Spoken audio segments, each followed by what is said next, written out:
Good afternoon to all. Today uh, we are going to discussing about the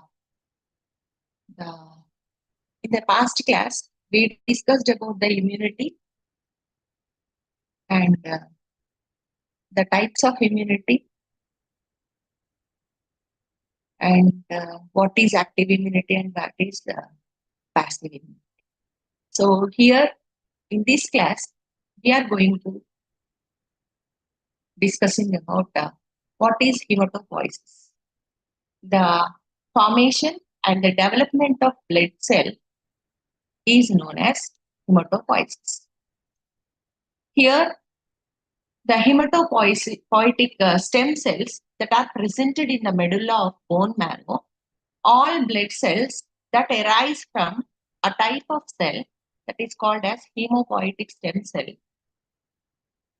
These stem cells that can differentiate into the other cell types and they are self-renewing such that they maintain their population by cell division mechanism. In the human being, the hematopoiesis that begins in an embryonic yolk sac during the first weeks of development. Here, yolk sac stem cells that differentiate into the primitive erythroid cells that contain the embryonic hemoglobin. In the third month of the gestation period, the hematopoietic stem cells that migrate from the yolk sac and to the fetal liver, where from where to the spleen. So these two organs that might have the major roles in hematopoiesis from the third to the 7 months of the gestation period. After that, the differentiation of the hematopoietic stem cell in the bone marrow that becomes the major factor in the hematopoiesis. If pathological conditions that occur in adults, the hematopoiesis also occur in liver, which is known as extramedullary hematopoiesis. The hematopoietic cell, stem cell, that is a multipotent and pluripotent that are able to differentiate in various ways that for generating the erythrocytes, granulocytes, monocytes, mast cells, lymphocytes, and megakaryotes. A pluripotent or multipotent stem cell that differentiate along with uh, pathways that giving rise either a common lymphoid progenitor cell or a common myeloid progenitor cell. During the development of the lymphoid and the myeloid lineages, the stem cells that differentiate into the progenitor cells, which have lost the capacity for self-renewing and committed to particular cell lineages. The common lymphoid progenitor cells that gives rise to B lymphocytes, T lymphocytes, and natural killer cells, and some dendritic cells. The myeloid stem cells that generate two types of the cells. Those were megakaryotic cell, and that is like a megakaryotic erythroid progenitor that gives rise to the blood cells is called erythrocytes, and the platelets, those were like a granulocyte macrophage progenitor cell, which gives rise to the various white blood cells, and neutrophils, eosinophils, basophils, monocytes, mast cells, and finally dendritic cells. These progenitor cells that the commitment depending upon the acquisition of representative responsive to a particular growth factors and the cytokines. The immature precursor cells themselves develop from the progenitor cells. In bone marrow, the hemopoietic cells that grow and mature on a network of the stromal cells, which are non-hemopoietic cells that support the growth and differentiation of hemopoietic cells. The stromal cells that include fat cells, endothelial cells, fibroblasts, and macrophages. The stromal cells that influence the differentiation of the hemopoietic stem cells by providing a hemopoietic inducing microenvironment which consisting of cellular matrix and the factors that promote the growth and differentiation. Here the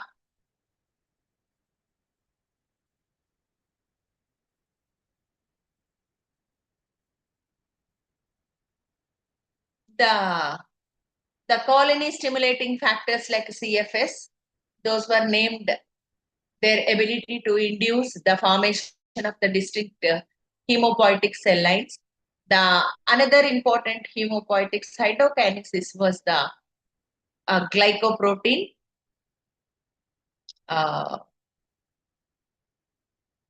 The erythropoietin induces the terminal development of the erythrocytes that regulates the production of the red blood cells. Here the colony stimulating factors that binds the receptors of the stem cell to activate the hemopoiesis. They are the multilineage colony stimulating factors like interleukin 3 and granulocyte, macrophage, and granulocyte and macrophage. Here you can see the hematopoiesis means this happens when the hematopoietic stem cell from the hematopoietic stem cell, the common myeloid progenitor cell and the common lymphoid progenitor cell come from the division of the from the common myeloid progenitors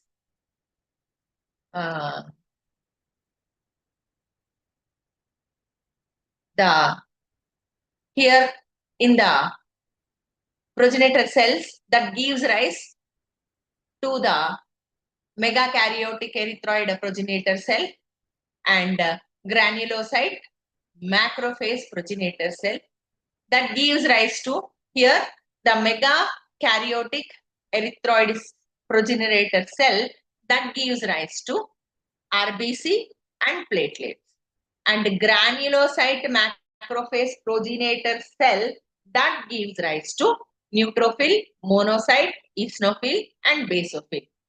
The another cell which is derived from the hemopoietic stem cell that is common lymphoid progenitor cell that gives rise to T cells, B cells and natural killer cells. So here the cells of immune system, as we discussed in the past classes, all the cells of immune system that originated from the hematopoietic stem cell in the bone marrow, these cells that make up the cellular components of the innate immunity and adaptive immune systems. The cells of the innate immune system that includes the phagocytosis cell, natural killer cells, basophils, mast cells, eosinophils, and the platelets. The cells that make up the adaptive specific immunity.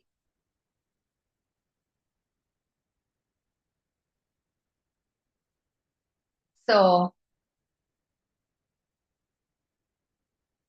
here lymphocytes plays the major role.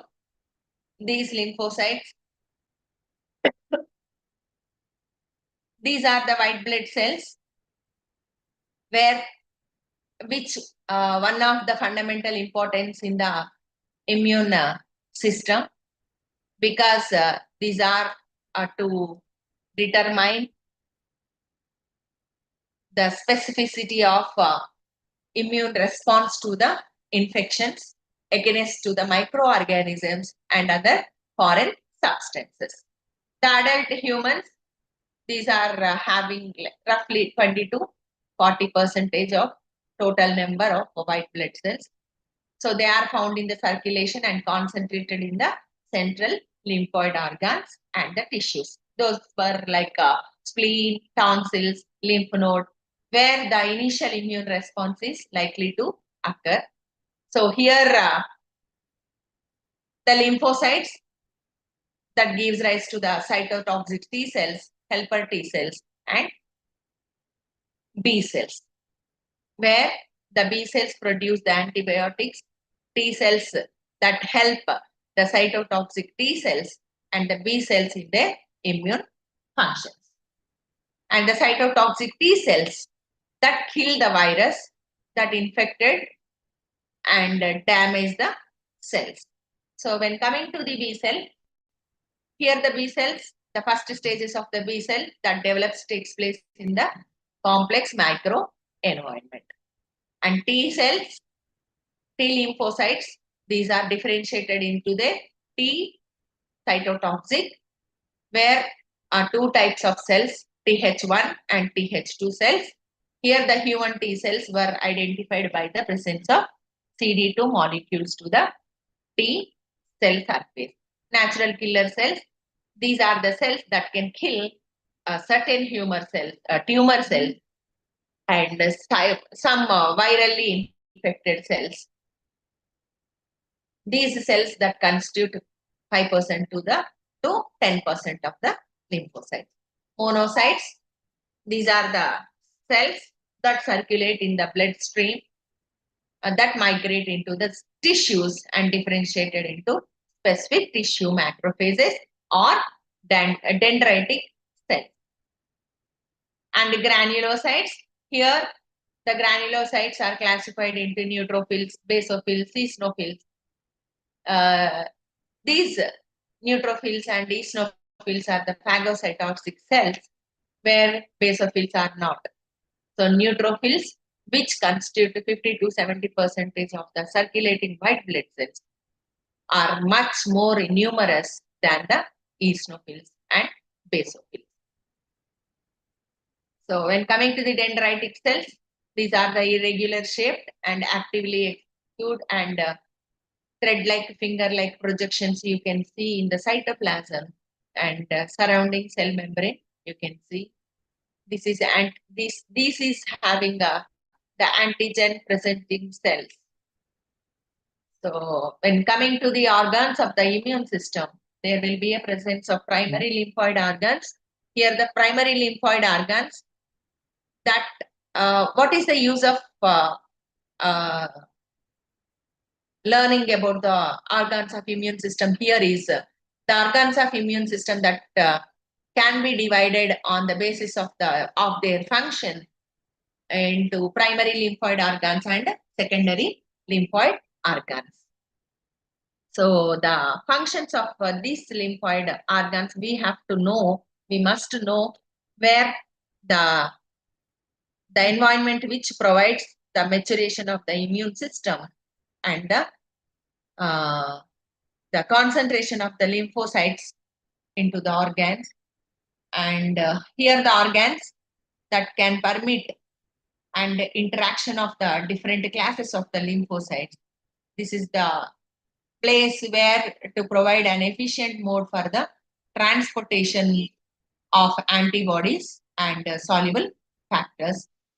Here the thymus and the bone marrow are the primary lymphoid organs where the maturation of lymphocytes takes place. The lymph nodes, spleen, and various mucosal associated lymphoid tissues, MALT, such as gut associated lymphoid tissue, are the secondary lymphoid organs which trap the antigen and provide the sites for maturation of lymphocytes to interact with the antigen. So, what are primary lymphoid organs? These primary lymphoid organs, These are the organs that involved in the development and differentiation of the lymphocyte, including the thymus, T lymphocytes, and bursa fabricus in case of birds. In humans, bone marrow, they are responsible for the production of mature B lymphocytes. Bone marrow, in humans, bone marrow is the site for the origin and the development of the B cell. So here it is the place where the lymphoid progenitor and immature B cells proliferate and differentiate within the bone marrow, and the stromal cells within the bone marrow that interact directly with the B cells and secrete various cytokines that are required for development. Bone marrow is the soft tissue that having the hollow shafts of the flat bones, ribs, sternum, and the vertebrae. So bone marrow is not the site for B cell development in all the species. That is why we are studying about the bursa fabricus in birds, a lymphoid organ called bursa fabricus, that lymphoid tissue associated with the gut is the primary site for the B cell maturation. In the cattle and in sheep, a large specialized Peyer's patch that is called as the ideal Peyer's patch, and rabbit gut associated tissue such as appendix acts as the B cell maturation. So if you will get the question which is related to the Peyer's patch in your exam, you have to write that yes, bone marrow is the site for the development of the B cell development in in uh, in it is not the site for B cell development in all the species. That is why in birds a special organelle, a special lymphoid organ called the bursa fabricus, where you can see the development of the B cells. So same like that, in cattle, we have the Peyer's patch. This is the ideal Peyer's patch. In rabbit, we have the appendix for the B cell maturation. So thymus gland, it is the site of T cell development and maturation. It is flat, bilobed organ that is situated above the heart and below the thyroid gland. At birth, it weighs around 15 to 20 grams, which grows more rapidly during the first 2 years, and then it slows their growth. Maximum weight you can see during the puberty, like 40 grams. So each lobe which is surrounded by a capsule and is divided into the lobules, which are separated from each other by the strands of connective tissue called trabeculae. Each lobule is organized into two compartments: the cortex, outer compartment, the medulla, inner compartment. The cortex, which is densely packed with the immature T cells, that is called as thymocytes, whereas the inner compartment or medulla is partially populated with the thymocytes. Both the cortex and the medulla of the thymus are crisscrossed by the three-dimensional stromal cells, where the network-like thing you can see, which is composed of epithelial cells, dendritic cells, macrophages, which make up the framework of the organ and contribute to the growth and maturation of the thymocytes. Many of these stromal cells that interact physically with the development of the thymocytes. So the absence of the thymus that exhibit the dramatic decrease in the circulating lymphocytes of the T cell lineage, and hence the absence of the cell mediated immunity. So here, for maintaining the stable cell mediated immunity, we have to have the thymus. So a congenital birth defect in the humans are called Dye-George's syndrome, where you can see the absence of the cell mediated immunity, where the patient couldn't have the presence of thymus. So when coming to the secondary lymphoid organs, here the secondary lymphoid organs tissue are designed to allow the accumulation and representation of antigen. The lymph nodes, they are encapsulated and bean-shaped structures that containing a reticular network packed with the lymphocytes, macrophages, dendritic cells.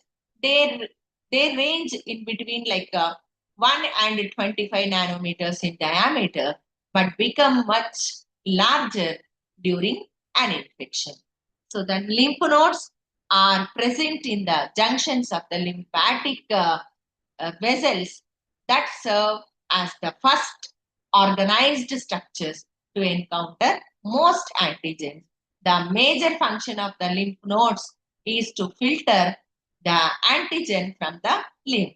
A lymph node that can be divided into three regions: the cortex, paracortex, medulla, each of it that providing different micro environment.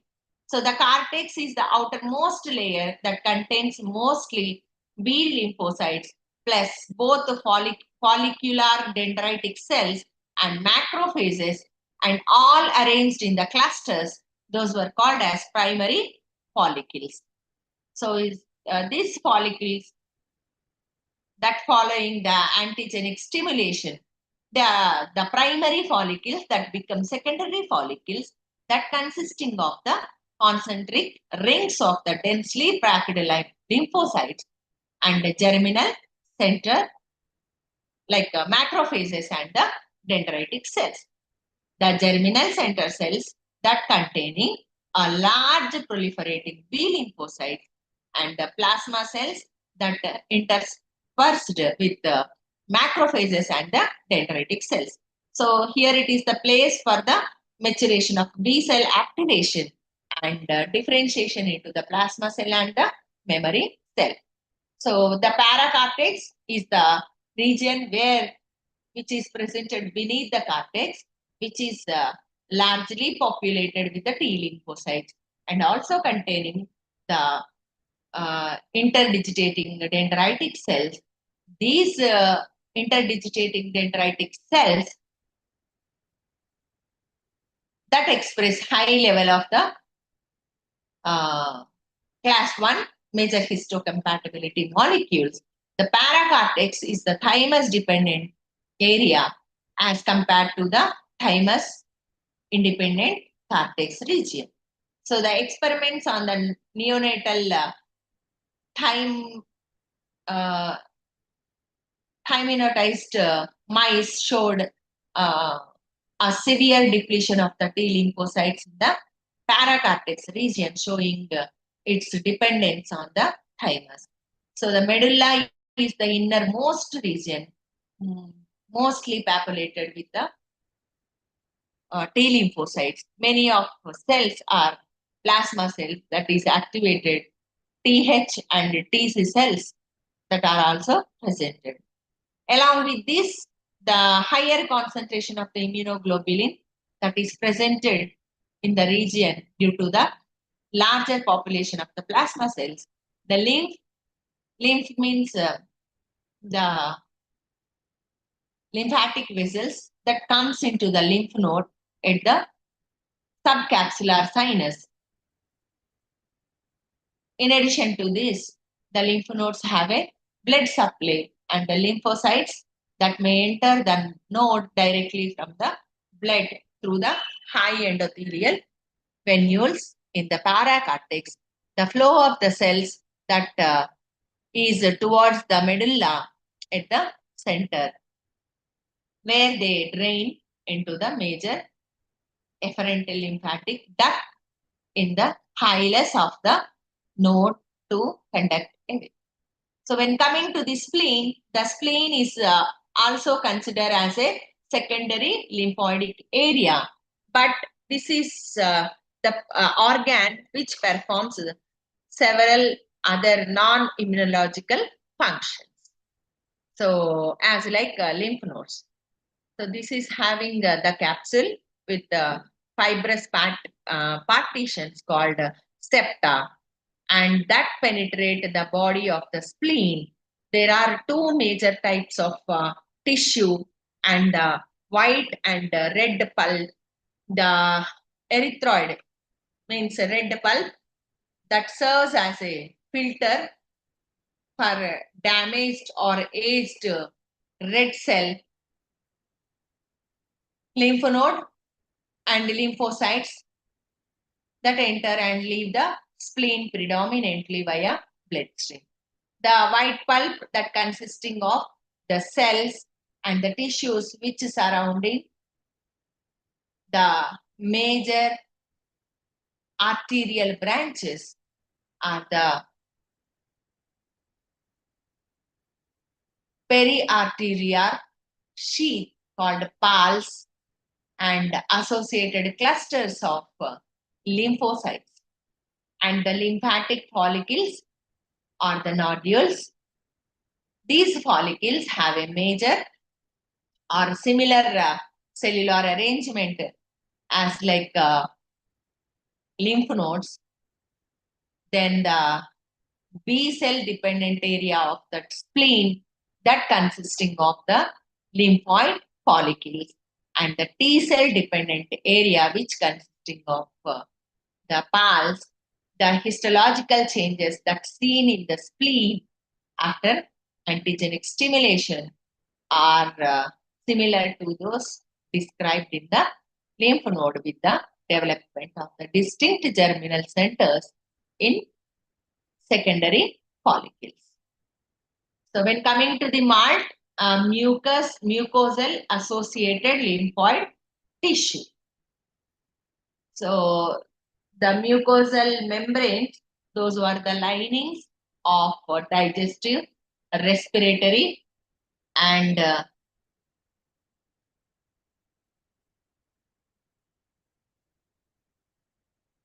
digestive, respiratory, and urogenital systems that have a combined surface area of about 400 meters square, nearly the size of a basketball court, are the major sites of entry for most of the pathogens. These vulnerable membrane surfaces that are defended by the group of organized lymphoid tissue that collectively known as MALT, like mucosal associated lymphoid tissue. So this term that is used to describe the diffusely distributed lymphoid tissue in the linings of the mucosa of gastrointestinal, respiratory, and urogenital tracts.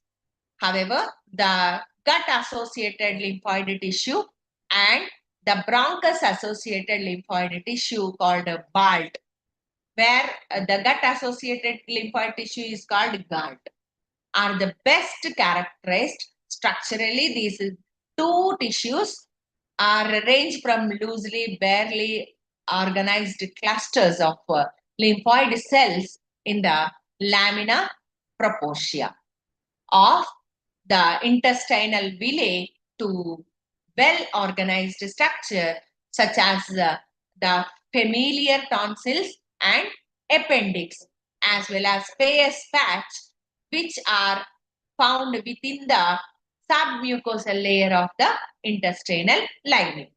So the tonsils are found in three locations. Those were lingual at the base of the tongue, the palatine at the sides of the back of the mouth, and the pharyngeal adenoids in the roof of the nasopharynx, all three tonsil groups are nodular structures which are consisting of a mesh of reticular cells and the fibers.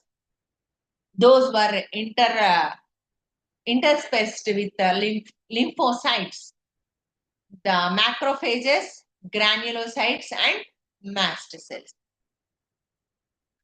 So we already discussed about antigen.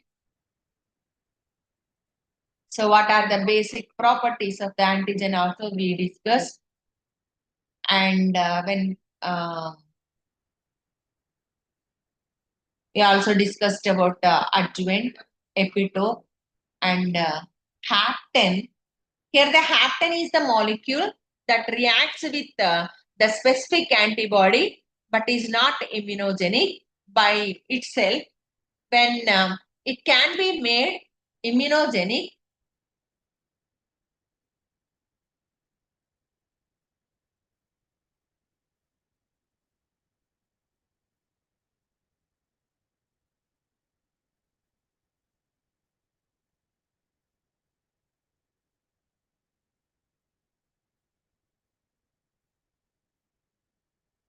by conjugation to the suitable carrier. The chemical coupling of the hapten to a large protein uh, that is called as a carrier that yields the immunogenic hapten carrier conjugate. Hapten is the essential and incomplete antigen. When it is reacts with the carrier only, it produces a complex which is having the immunogenic character. So the hapten is an essential and incomplete antigen. These small molecules that can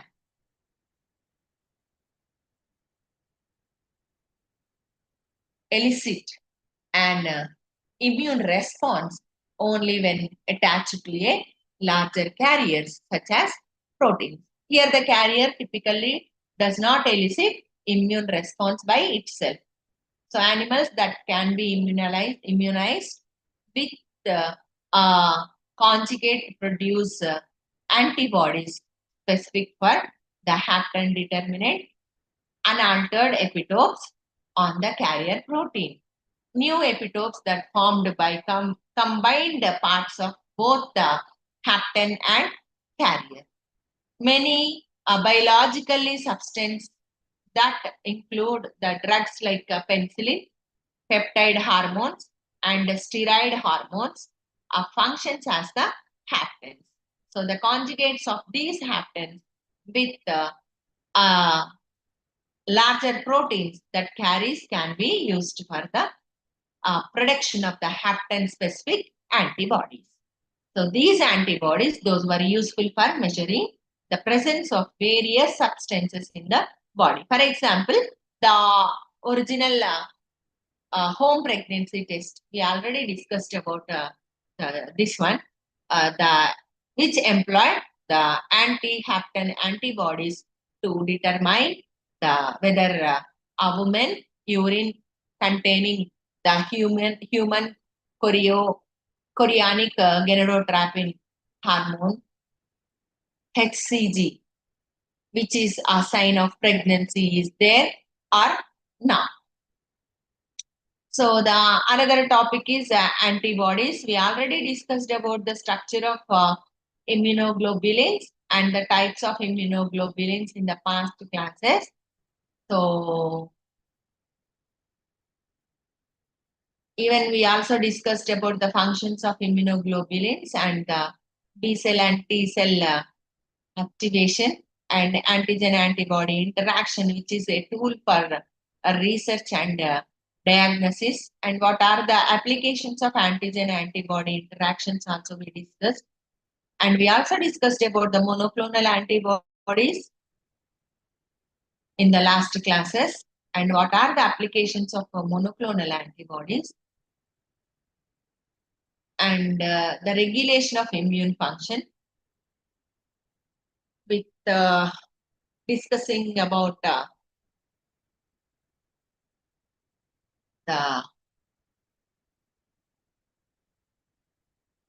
major histocompatibility complex of the genes that consisting of a linked set of genetic loci that encoding many of the proteins that are involved in the antigen presenting to T cell and notably the major histocompatibility class 1, class 2 glycoproteins that are presented peptides to the T cell receptor.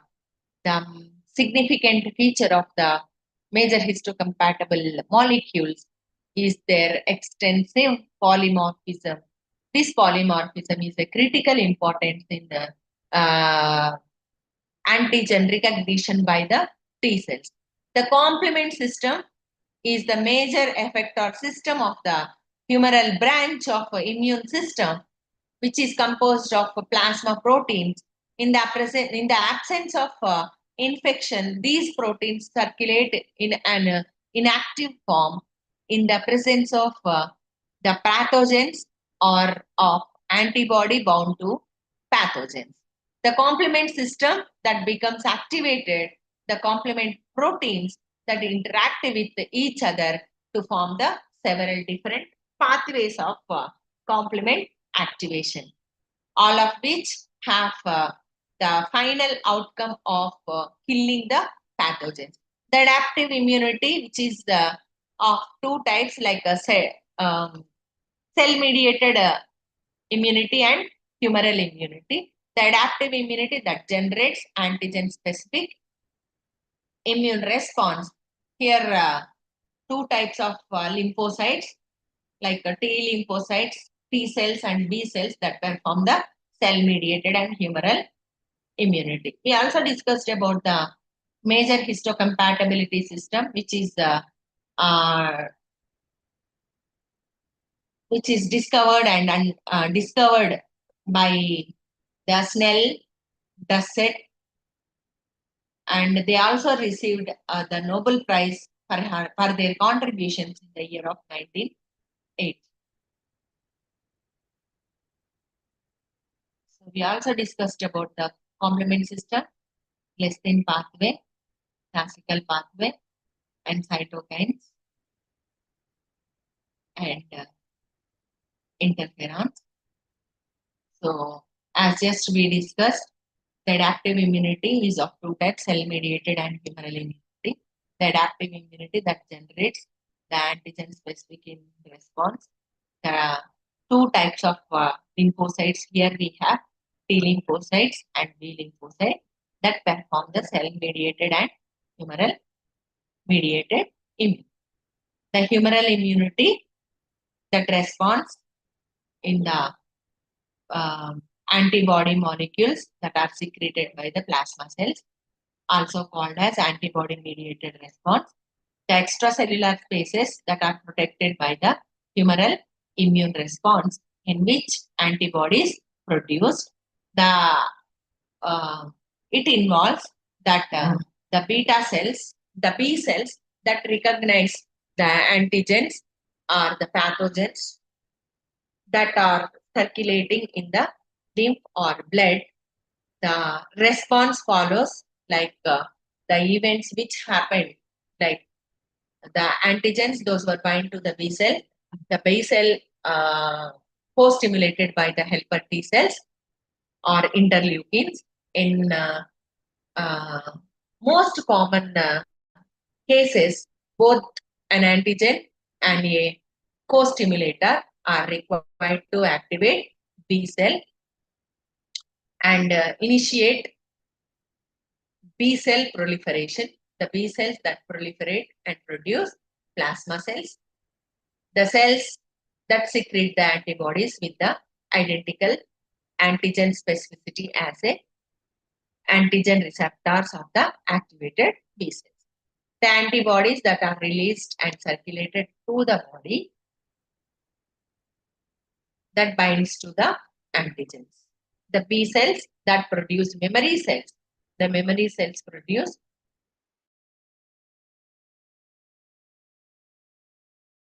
The cell-mediated immunity, that is due to the direct action of the T cells and response to any cell that displays apparent major histocompatible markers. That including the cells invaded by any foreign particles, pathogens, tumor cells, or transplanted cells.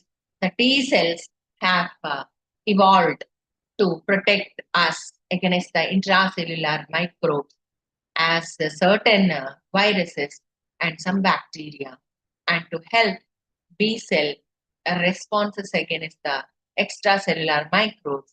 The following chain of events that describe the immune response. Here the antigen presenting cells that displaying the foreign antigens bind to the T cells. The interleukins that is secreted by the antigen presenting cell or the helper T cells to co-stimulate the activation of the T cell. If the major histocompatibility cell 1, major histocompatibility complex 1 and endogenous antigens are displayed on the plasma membrane, the cells proliferate producing the cytotoxic T cells. Cytotoxic T cells that destroy the cells displaying the antigens. If the major histocompatibility complex 2 are exogenous antigens that are displayed on the plasma membrane, the T cells proliferate, produce the helper T cells. The helper T cells that release the interleukins and other cytokines, which stimulate the beta cells to produce antibodies. Those antibodies that bind to the antigens and stimulate non-specific antigens, natural killer, and macrophages to destroy the antigens.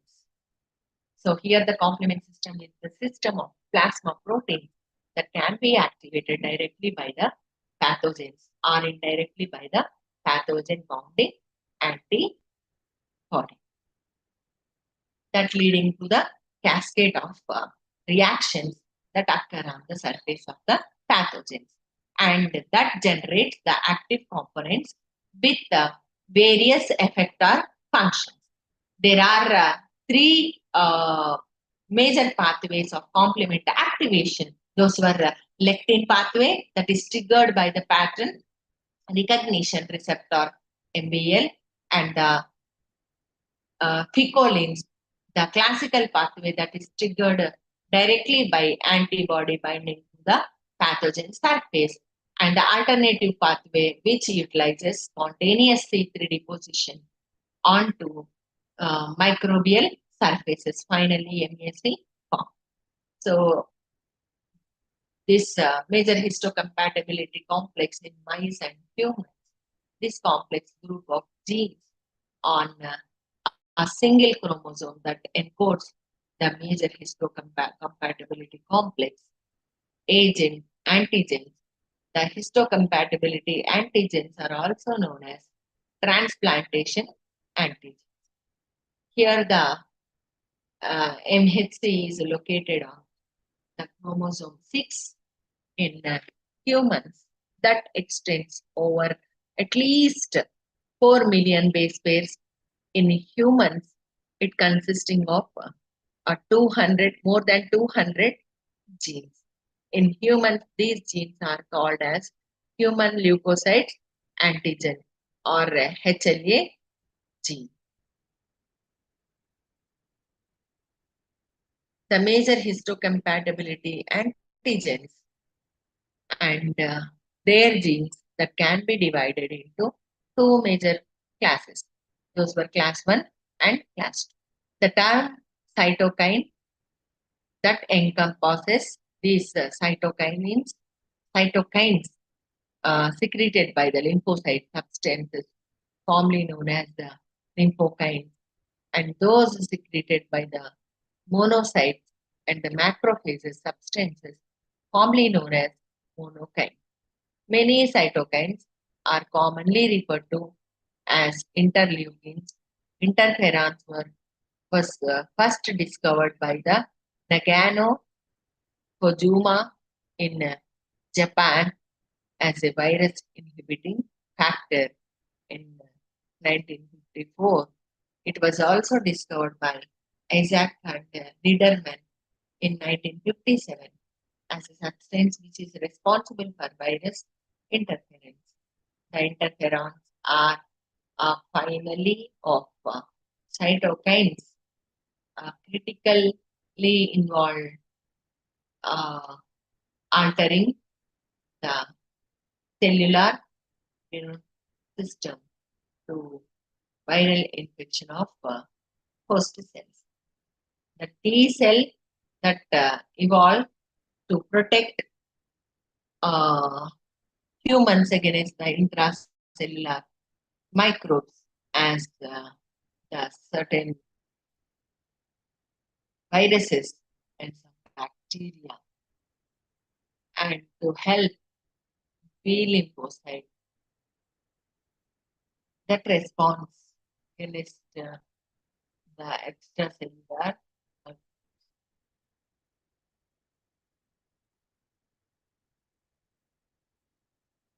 the humoral immune system, uh, the humoral immune response is mediated by antibody molecules that are secreted by the plasma cells.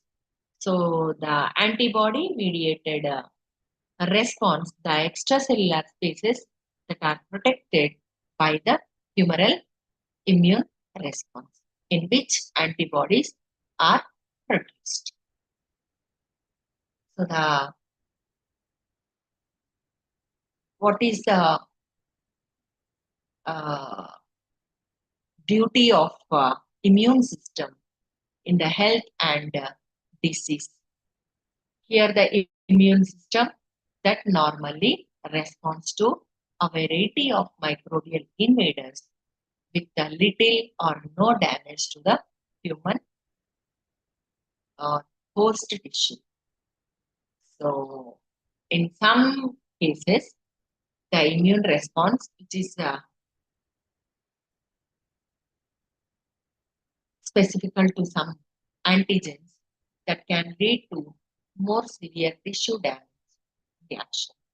This overreactivity of immune system to antigens is often referred to as the hypersensitivity. The body that must establish and self-tolerant mechanisms to distinguish between self and non-self determinants. So, to avoid autoreactivity, the concept of autoimmunity was first presented at the beginning of 20th century by the scientist Paul Ehrlich, the one who described the autoimmunity as a horror autotoxicus. The autoimmune responses and resemble the normal immune responses to the pathogen in that they are specifically activated by antigens.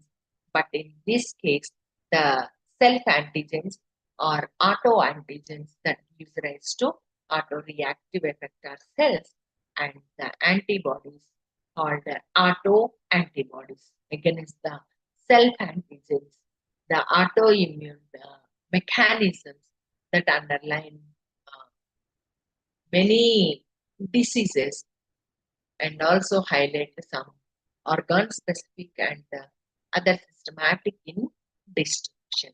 When coming to the hypersensitivity, the ability of the immune system to respond inappropriately to antigen challenge, that is termed as hypersensitivity.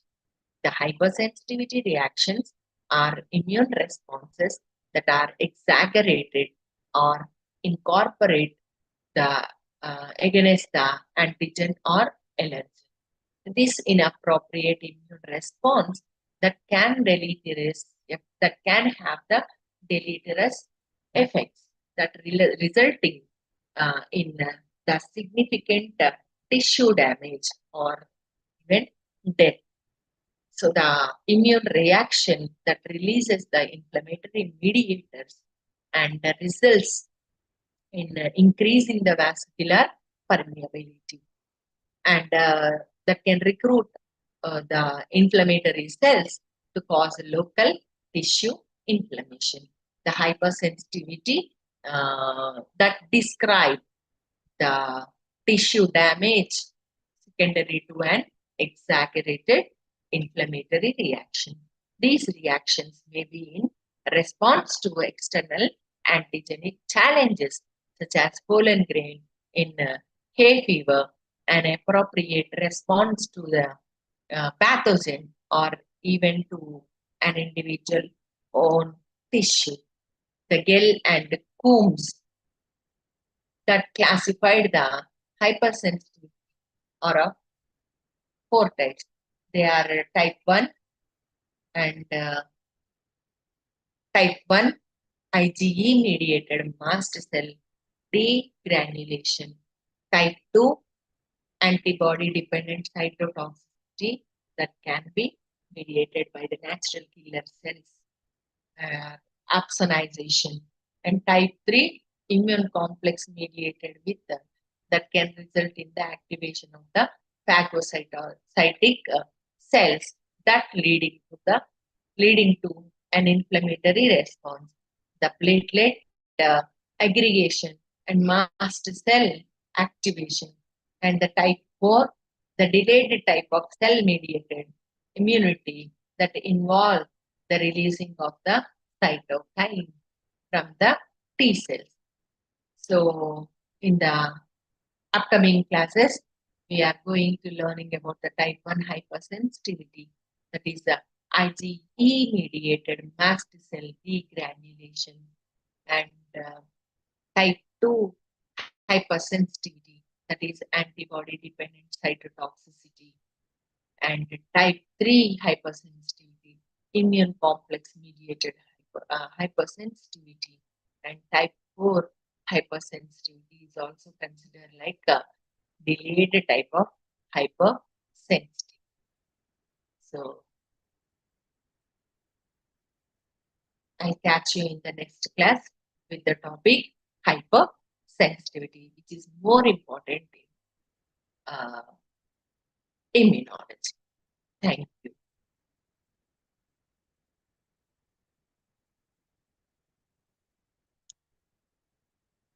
I'm signing.